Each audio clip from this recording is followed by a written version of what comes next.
highlights various welfare schemes and policies undertaken by central government during Diwali Milan. Mukhi opines that government involved all organizations and individuals to make plans successful and appreciated objective and work of Janjati Vikas Samiti Nagaland. Over the resignation of 5 district office bearers, BJP's Kifrit district unit calls the move as self-centered agenda by the quitters. The district unit says it firmly stands with leader V. Kasho Sanktam to overcome any challenges at any stages of time.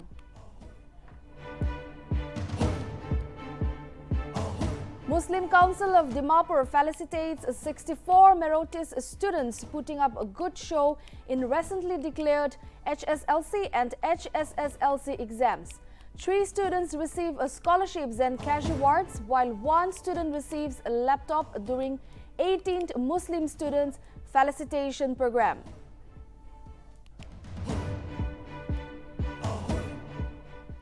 Death toll in Morbi suspension bridge collapse rises to 141 on Monday, with several still missing.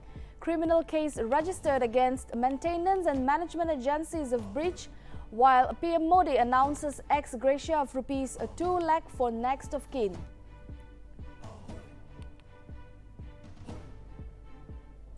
Despite warning from Iran's Revolutionary Guard, violent clashes break out between security forces and student protesters at university campuses across Iran. Clashes erupt over death of 22-year-old Masa Amini's death after being detained by moral police for allegedly not abiding country's dress code.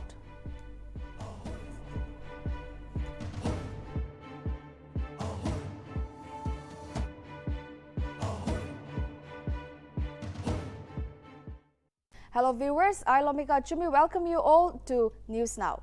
Now we will look into the news in detail. While addressing the public in Diwali Milan organized by Janjati Vikas Samiti Nagaland at Dimapur, Nagaland Governor Jagdish Mukhi on Sunday highlighted the various welfare schemes and policies undertaken by the central government. The governor opined that government have involved all organizations and individuals to make the plans successful and appreciated the objective and work of Janjati Vikas Samiti Nagaland. The function was chaired by convener Chandu Agarwal and National Executive of Samiti Bhagwanji Sahe as the guest of honor. It may be mentioned that Samiti Nagaland is a national organization having its branches all over the country, which work to uplift tribal people in the country through proper education, good health, traditional culture, and support them to get respectable employment or profession.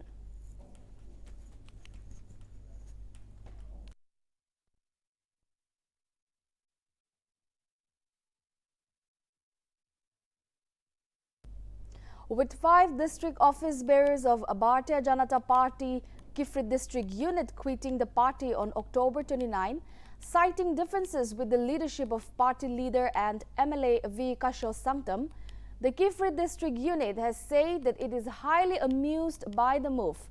The Saffron party also has reacted on the allegations leveled by outgoing members against Sanktam.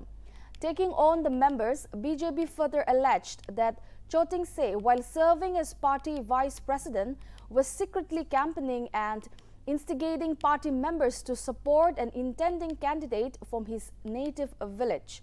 BJP further alleged that General Secretary Seropi's signature was forged by habituated anti-party elements. Furthermore, the Saffron party has clearly claimed that one Thi-Sing Lee, claiming to be an executive member of the party, was never actually a part of the party. In case of Lee Trong-se, BJP clarified that the party has never created any such post at booth level at any point of time, whereas Lee Trong-se claimed that he holds the post of party finance at booth level. The Saffron party, while dismissing the self-centered agendas of the 5 Karyakartas, added that the party firmly stands with V. Kasho Sanktam to overcome any challenges at any stages of time.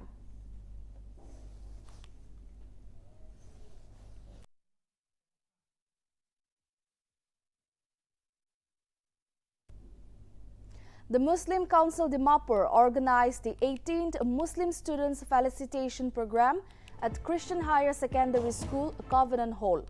The council felicitated 64 students, where 32 students were from high school and another 32 students were from higher secondary school.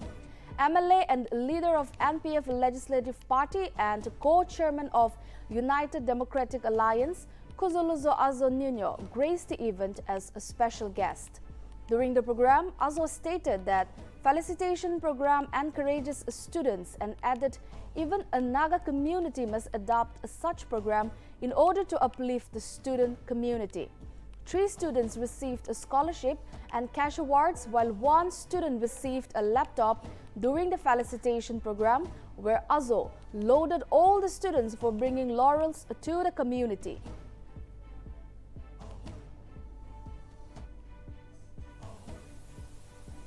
In my opinion, I always suggest student union to have this sort of facilitation programs instead of conferences and meetings. Meetings and conferences are good, but it doesn't produce results. But this type of facilitation program produces lots of results. And today we can see the program was a little bit lengthier than usual. And in spite of the humid situation, the whole crowd was not moved. They wanted to honor you, respect you, facilitate you. Why did the program go lengthy? It was because of the numbers of achievers who had achieved.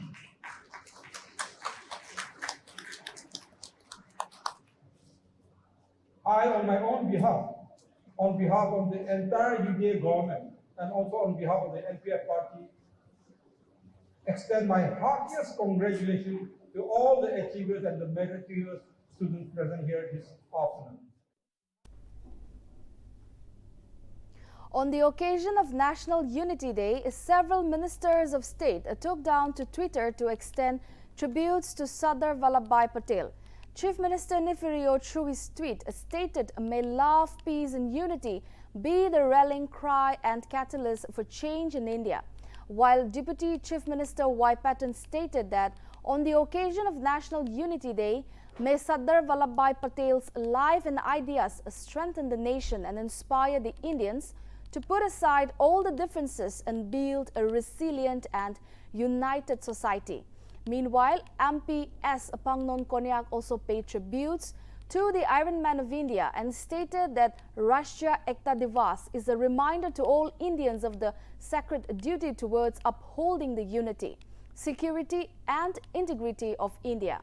Furthermore, MLA H. Tovihoto also paid tributes, while he also stated that his pivotal role in bringing the nation together serves as a great inspiration for the young generations in taking this great legacy of unity forward.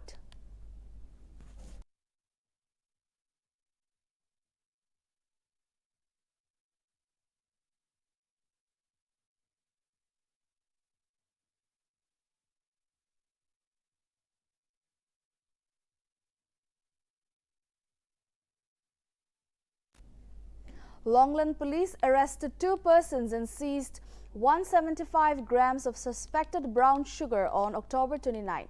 Senior Superintendent of Police Longland informed that the arrested persons were identified as Hantok Pom and Pangloi Pom. The SP also informed that Longland police have intercepted a motorcycle at Dikhu Bridge and recovered 17 soap cases of suspected brown sugar of 175 grams.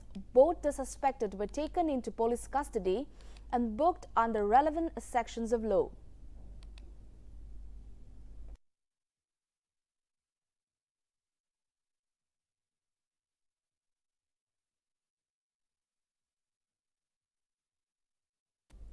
Governor Professor Jagdish Mukhi on Monday extended greetings to the people of Nagaland on the occasion of Langsimye and Chayakut festival.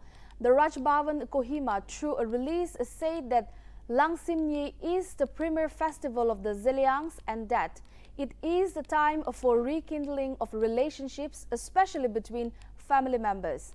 He further hoped that the fundamental essence of the festival will prevail among all the sections of the people. Meanwhile, extending warm wishes to the brothers and sisters of Kuki, Chin and Mizo communities and to all the people of Nagaland for a Chavangkut festival. Mukhi stated that it is a Thanksgiving festival for a bountiful harvest, as it is also celebrates peace and unity.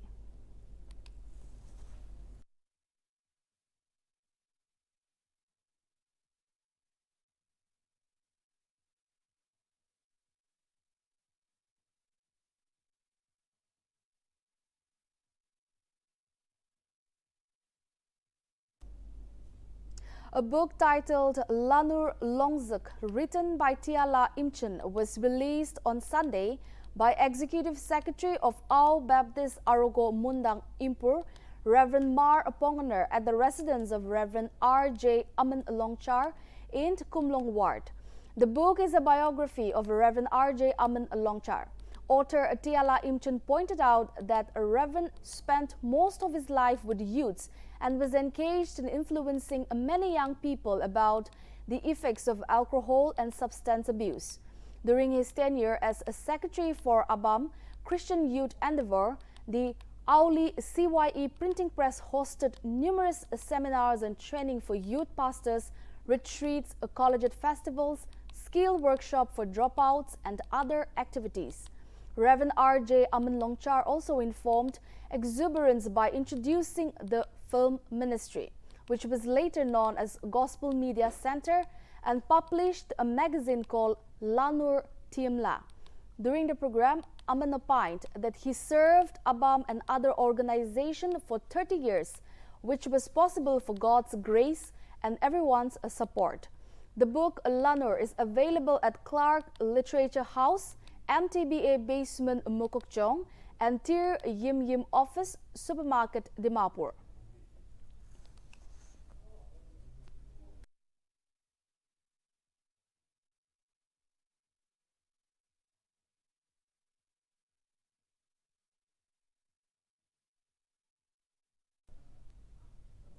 The Southern Nangami Youth Organization initiated a Zuko merchandising cum waste management booth at Zuko Valley entry point on Sunday.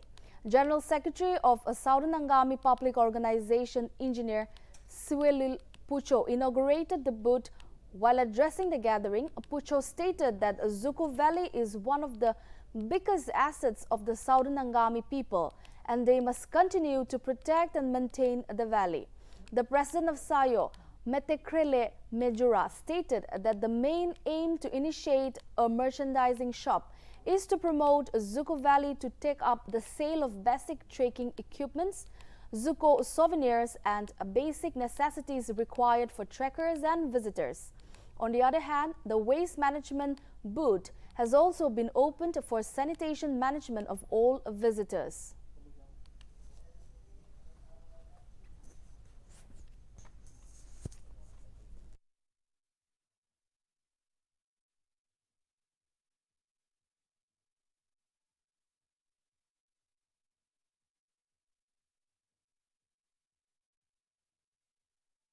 Athlete Daniel Lota Memorial Running Trophy 2022 will commence from October 31.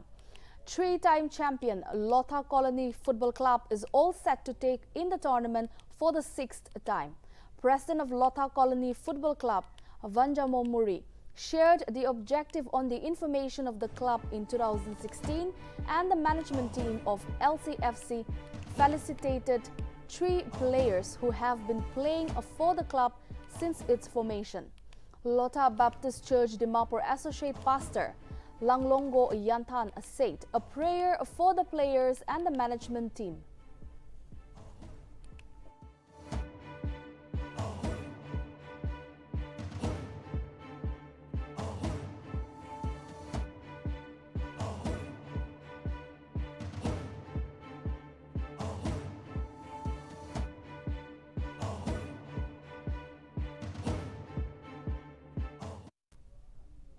Assam Chief Minister Himanta Biswa Sarma, along with Union Civil Aviation Minister Jyotir Aditya Scindia on Sunday, attended a virtual program to flag off the operations of Alliance Air in states of Assam, Arunachal Pradesh, Manipur, Meghalaya and Mizoram.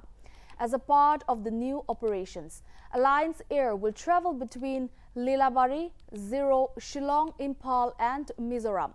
CM Sarma called it a significant day in his speech on the occasion, as the Alliance Air operations will lead to greater air connectivity in the northeast, particularly between the states of Assam, Arunachal Pradesh, Meghalaya, Mizoram and Manipur. Many dignitaries, including Minister for Law and Justice Kiren Rijiju, Meghalaya CM Conrad Sangma, along with Arunachal Pradesh CM Pema Khandu and Chief Minister of Manipur, were present during the occasion.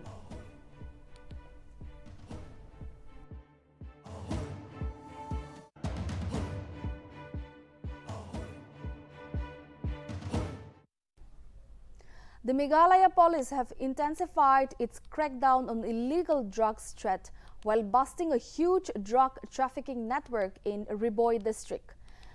A heroin consignment worth rupees 4.8 crore was seized by the police in Meghalaya's Riboi district on a Sunday night. At least 74 boxes of heroin was recovered from a vehicle with a registration number ML05S9485. The police have arrested one drug trafficker hailing from Manipur who was driving the car. Besides the drug, a mobile phone and rupees 5,000 in cash were also seized by the police. Meanwhile, Meghalaya Chief Minister Conrad Sangma has lauded the Meghalaya police for continuing with the threat against illegal drugs threat.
After the Assam government on 25th October had sealed the Mia Museum in Assam's Golpara district, investigation into the case has reportedly revealed some sensational details.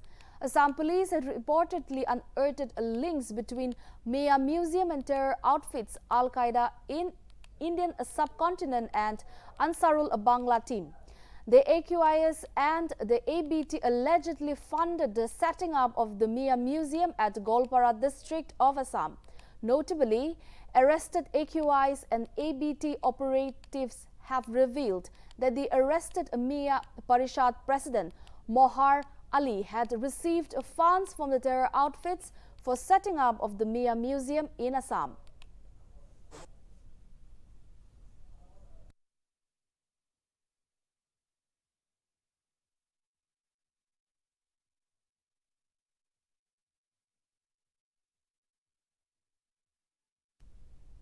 A small businessman from Assam's Karimganj district created a buzz around netizens when he bought a bike in exchange for a sack full of coins that he saved in recent years.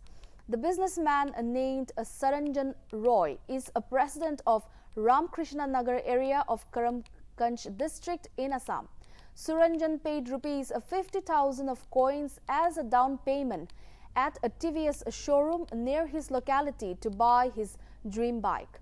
Suranjan have expressed that he has been saving the coins for the past few years for the only purpose of bringing home the bike.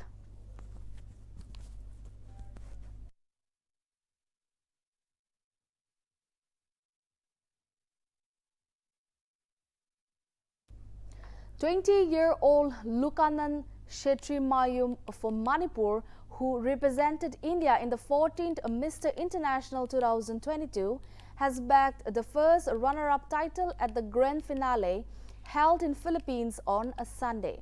Apart from being a model, Lukanand has also excelled as a producer and director in art of filmmaking. Meanwhile, Dominican Republic Manuel Franco won the title of Mr. International 2022, and Venezuela's Orangel de Jesus Derinot won the second runners-up title. Around 35 contestants from around the world competed for the famous title of Mr. International.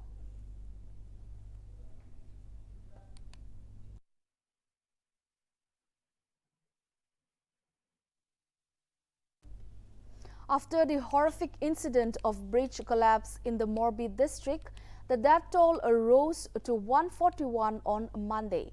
Gujarat Home Minister Harsh Singhavi stated that a criminal case has been registered against maintenance and management agencies of the bridge, and an investigation has begun under the leadership of Range Inspector General of Police.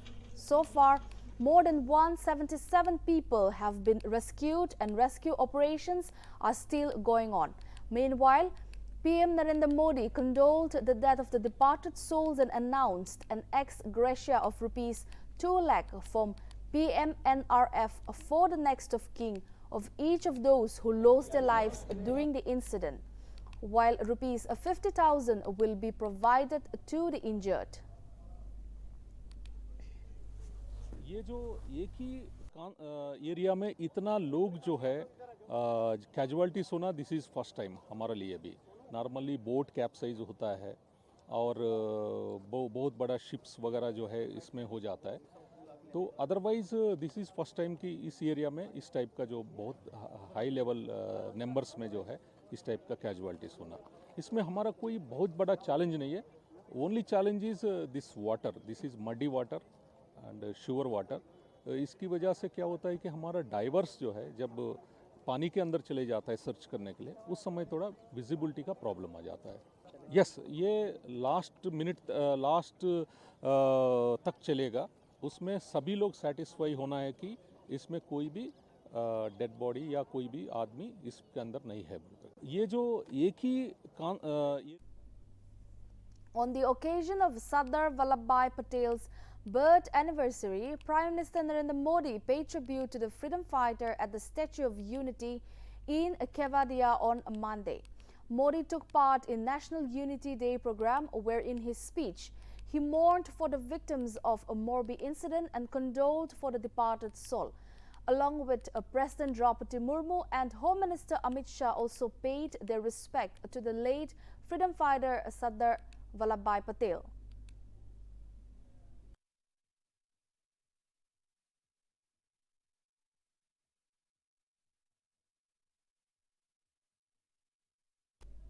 Sonia Gandhi, Congress chief Mallikarjun Kharge and several other leaders on Monday paid tributes to Indira Gandhi at the Shakti Sthal Memorial in Delhi.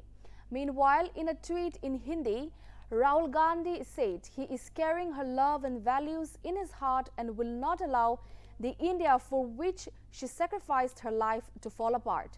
Notably, October 31 is observed as the death anniversary of India's only female Prime Minister. It may be mentioned that Indira was assassinated by two of her own bodyguards at her official residence at Akbar Road on October 31, 1984.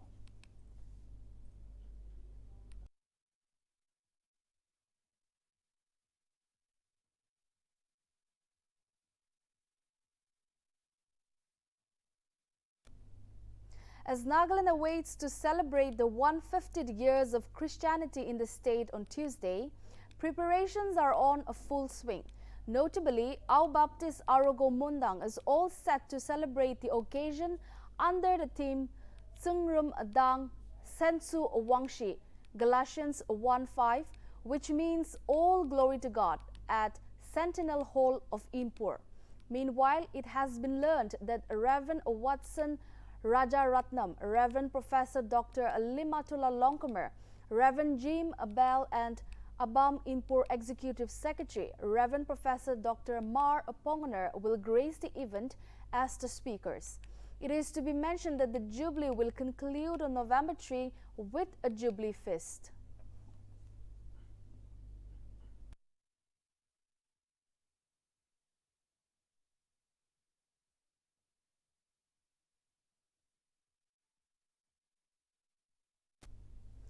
Coast Guard District Headquarters Number 6 of Andhra Pradesh organized a walkathon from the Coast Guard District Headquarters Number 6 to Scindia Junction and back on Sunday. The event was organized to commemorate the Fit India Freedom Run 3.0. Deputy Inspector General Yoginder Daka flagged off the event, and many Coast Guard personnel, including officers and civilians, participated in it. The rally also emphasized the importance of adopting a safety culture and the need to strengthen the coastal security, including a safety of life and property at sea. The Fit India Freedom Run 3.0 was launched on October 2 at the Major Dhyan Chand National Stadium in Delhi.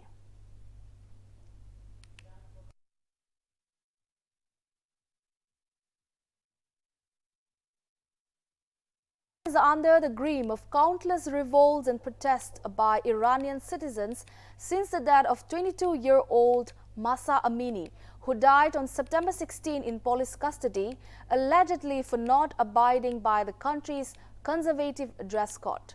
Iran's activists and human rights groups stated that a number of intense clashes broke out between student protesters and security forces at university campuses across Iran on Sunday. The Guards chief, Hossein Salami, had warned Iranians that Saturday would be the last day of protests since Amini's death. Furthermore, activist 1500 Tasfir posted a video where a large crowd of protesters can be seen holding sticks, where unknown persons were seen throwing tear gas at the crowd. Many such videos have surfaced which questions the Iranian government's tactics and motive to silence the voice of the young Iranians.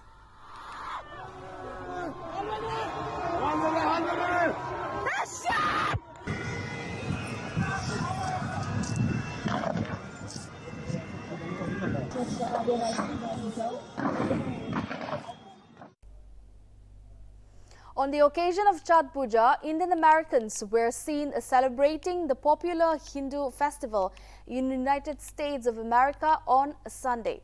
Hundreds of Indian Americans gathered at river banks, lakes and makeshift water bodies across the United States to worship the sun god. While celebrating the festival, several states across the U.S., including California, Arizona, Connecticut, Massachusetts, New Jersey, Texas, North Carolina, and Washington, D.C., celebrated the festival on Sunday. Meanwhile, the Bihar-Jharkhand Association of North America organized the Chhath Puja at several places at the country, with over 1,500 members attending the celebration. Notably, the Bana started organizing the community-wide Chhath Puja 5 years ago, which has now become the signature event.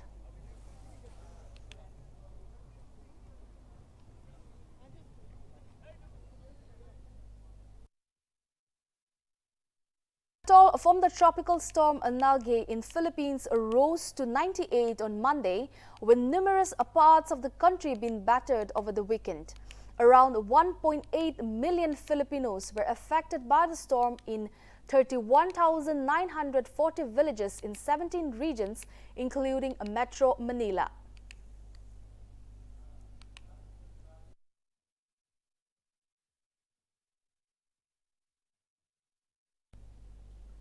Brazil's former leftist president Luiz Inácio Lula da Silva has beaten far-right incumbent Jair Bolsonaro to become Brazil's next president on Sunday. 72-year-old former metal worker Lula has already served Brazil for 2 consecutive terms as a president in between 2003 to 2010. The Workers' Party leader has narrowly won the election with 50.9% of the vote, while opponent Bolsonaro finishes with 49.10% of votes. Not to forget, Lula was in jail for 580 days after being found guilty of receiving bribe, due to which Lula could not run in the last presidential elections in 2018. Meanwhile, Bolsonaro has criticized Brazil's electronic voting machine and suggested he might not accept a loss. Bolsonaro's 4-year term in the office has always been controversial following various policies regarding the destruction of the Amazon rainforests and high number of deaths in the country during COVID pandemic. Leaders from across the world like United States President Joe Biden and Prime Minister Narendra Modi congratulated Lula for winning the election.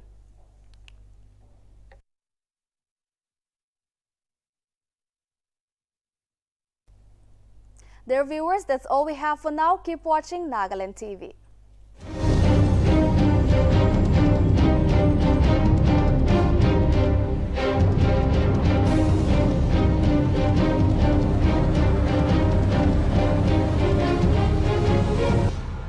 Do you dream to become a reporter or want to be a news anchor?